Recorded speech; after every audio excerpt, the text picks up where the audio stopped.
ඇත්තට තමයි මේ ලංකාවේ ගේමක් ගහන්න පුළුවන් ද බැරිද? ඇත්ත කියන්න. පුළුවන්. ලංකාවේ ගේම යන්නේ අයියේ Taman තෝරගන්න පාර්ට්නර් ඒ හැමදේමත් එක තමයි ගේම යන්නේ. Tamanට හොඳ පාර්ට්නර් කෙනෙක් ඉන්නොත් Tamanට ගේමක් ගහන්න.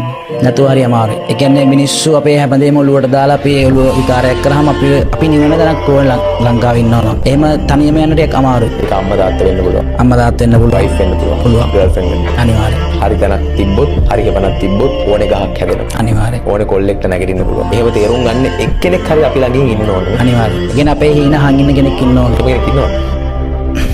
ඒකට කතා කරන්න කැමති නෑ. වෙලාවක් එයි. වෙලාවක් ඒ දාර වෙන්න ඕනේ. දවසක් එයි. අනිවාර්යයෙන්. ඒක රකින්න මැනිකක් වගේ. අනිවාර්යයෙන්. මොකද බින්දුවේ ඉඳන් ඉඳද්දී මුකුත් නැහැනේ නිකුන්ට. දැන් නිකුන්ට තියදී නිකුන්ට වෙන සුරංගනාවේ ඕන්න ඒක නෑ ඇති. ඒවා පොඩි ප්‍රශ්න හේතු හින්දා ඒවා අතහැරලා තියෙන්නේ. නමුත් දවසක ලැබුණොත් බාර ගන්නවා අයියේ. වෙන මොකද්ද කරන්නේ? දුකෙන් දින්නේ ආදරේ ගැන. නෑනේ. එහෙම නෑ ඉතින් දුක්ඛ සතුට හැමෝටම පොදු. වාට නැති කාලේ කවුරුත් වෙන්න කලින් හිටපු කෙනෙක් ඇති. අනිවාර්යයෙන්. ඒ කෙනා වගේ ළඟට එනකන් වා බලාගෙන ඇති. වාට